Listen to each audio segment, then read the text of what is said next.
Hello everyone. Sulfur dioxide as a criteria air pollutant and its role in the atmosphere and its health effects. So sulfur dioxide basically is a toxic gas with a pungent smell. Sulfur dioxide is formed when sulfur is exposed to oxygen at high temperature during fossil fuel combustion, oil refining and metal smelting. When any fuel containing sulfur is exposed at a high temperature to oxygen during the process of fossil fuel combustion, oil refining, and metal smelting, it will lead to the emission of sulfur dioxide. So this is how the sulfur dioxide is emitted into the atmosphere. What are the sources of sulfur dioxide? About 95% of the sulfur dioxide emission are the result of fossil fuel combustion in stationary sources. So 95% of the sulfur dioxide emission mainly comes from the fossil fuel combustion in the stationary sources.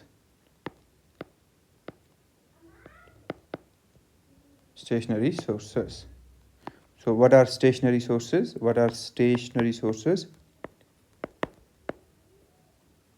Stationary sources are basically fixed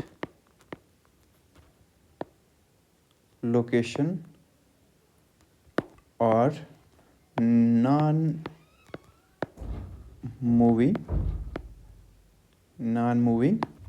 sources such as power plants, industries and factories, etc. So these stationary sources are also called as point source of emission.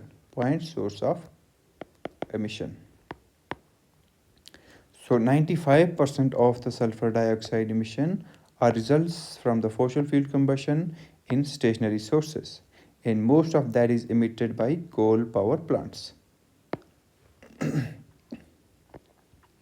So sulfur dioxide, SO2, sulfur dioxide is a toxic at high concentration, but its principal air pollutant effects are associated with the formation of acid rain and aerosols.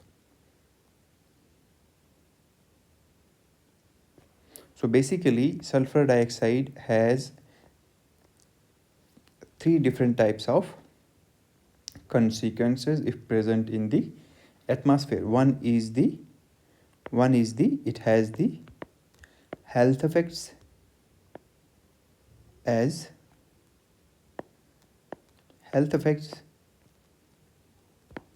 is a toxic gas, and it has other consequences such as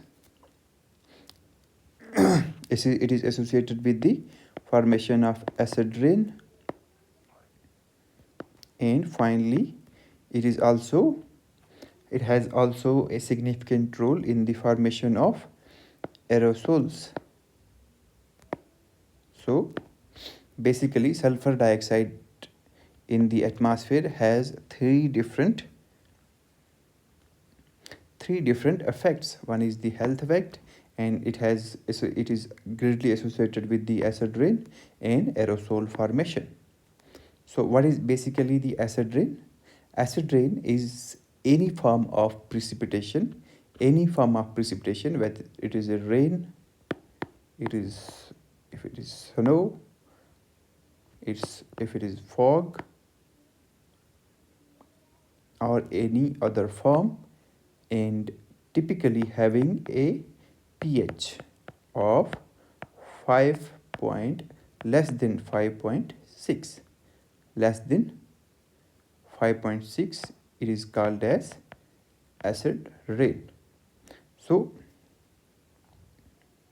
acid rain is basically when any form of the precipitation such as rain, snow, fog, typically having a pH of less than 5.6, it will be said as acid rain. So sulfur dioxide has a great role in the formation of acid rain. So the third important effect of sulfur dioxide in the atmosphere is the formation of aerosols. So sulfur dioxide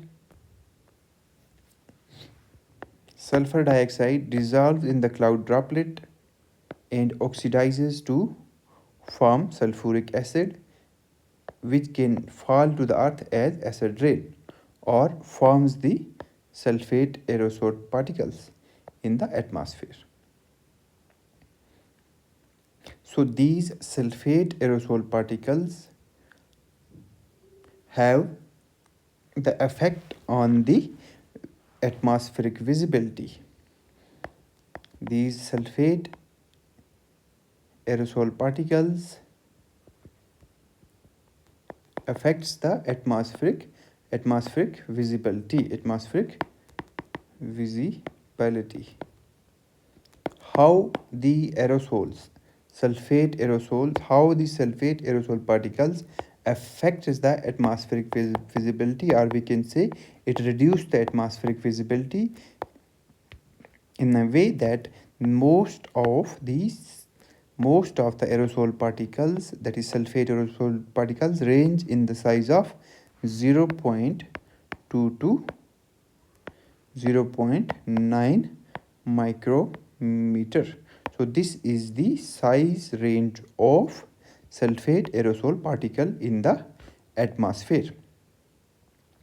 So if these particles are present in the atmosphere, if these sulfate aerosol particles are present in the atmosphere, their presence greatly affects the visibility due to similar size to visible light. As we know that the visible light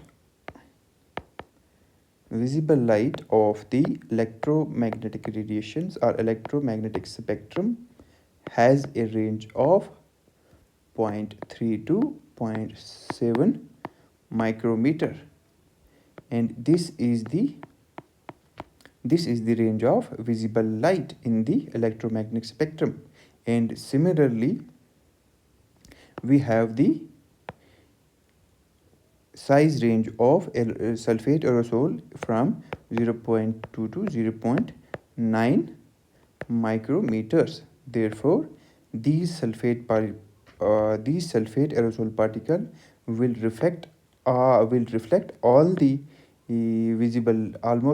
visible light from the electromagnetic spectrum, thereby decreasing the visibility in the atmosphere. So sulfate aerosol particles has a great role to play in decreasing the atmospheric visibility.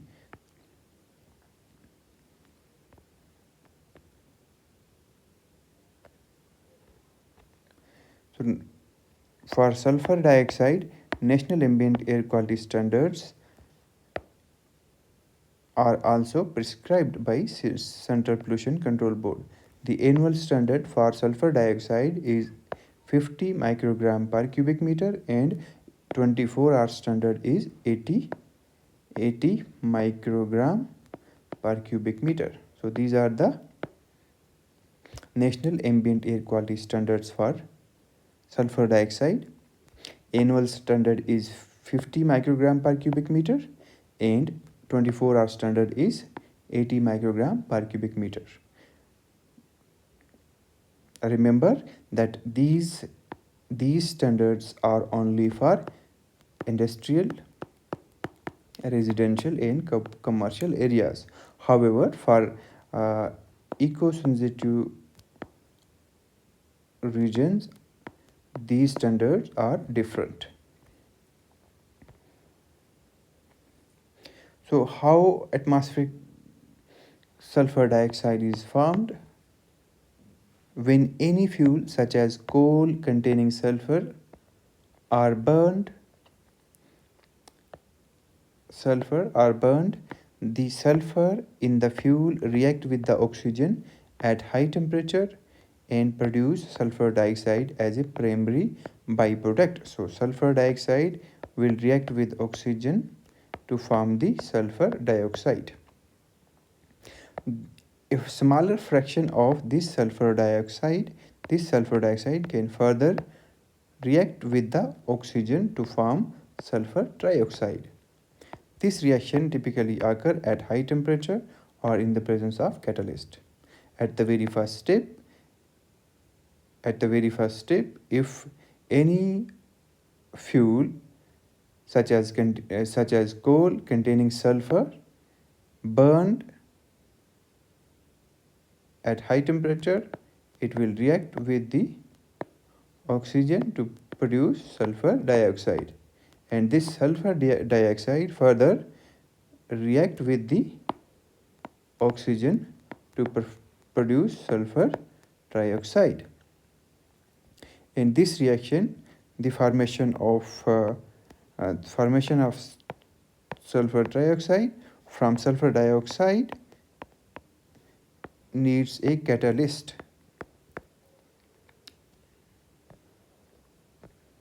Sulfur dioxide can react with hydroxyl radical to form the HSO3. So sulfur dioxide in the atmosphere will react with OH radicals to form HSO3, which then react with oxygen. HSO3 will react with oxygen and to form sulfur trioxide plus peroxy radicals. So the sulfur trioxide will react with water to form the sulfuric acid. This is how the sulfuric acid is formed in the atmosphere.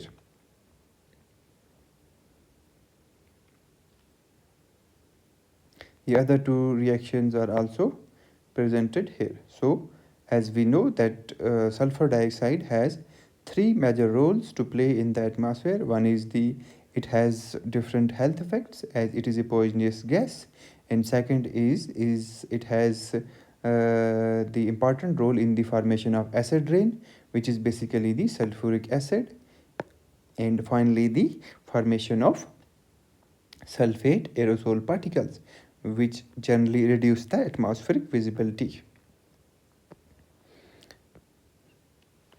So at first we know that it has health effects. It will form the acid rain, which is basically H2SO4 as we have described.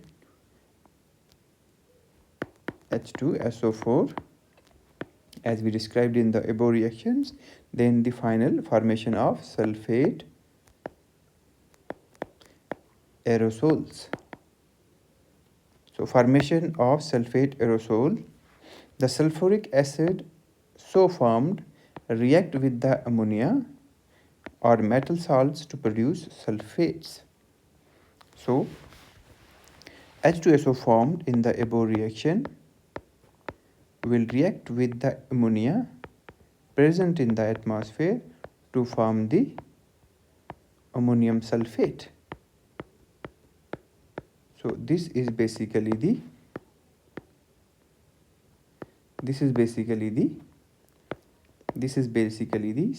secondary aerosol formation in the atmosphere by the combination of H2SO4 with ammonia and the production of ammonium sulfate. Similarly, if H2SO4 combined with the NaCl, it will form the sulfuric acid plus HCl, or When sulfur dioxide react with water, it will form the H2SO3. Now this H2SO3 will react with ozone to form the sulfate plus H2O. So this is the process of formation of sulfate aerosols in the atmosphere. The ultimate fate of sulfur in the atmosphere is to be oxidized to sulfate ions, usually sulfuric acid. The most common base present in the atmosphere is ammonia, which react with H2SO4 to form the ammonium sulfate, the secondary aerosols. So the final fate of the sulfur dioxide in the atmosphere is the formation of secondary aerosols, which are basically the sulfate aerosol particles.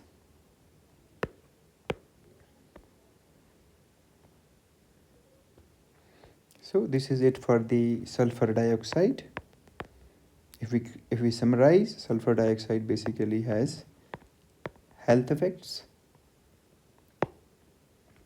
It has important role in the formation of acid rain,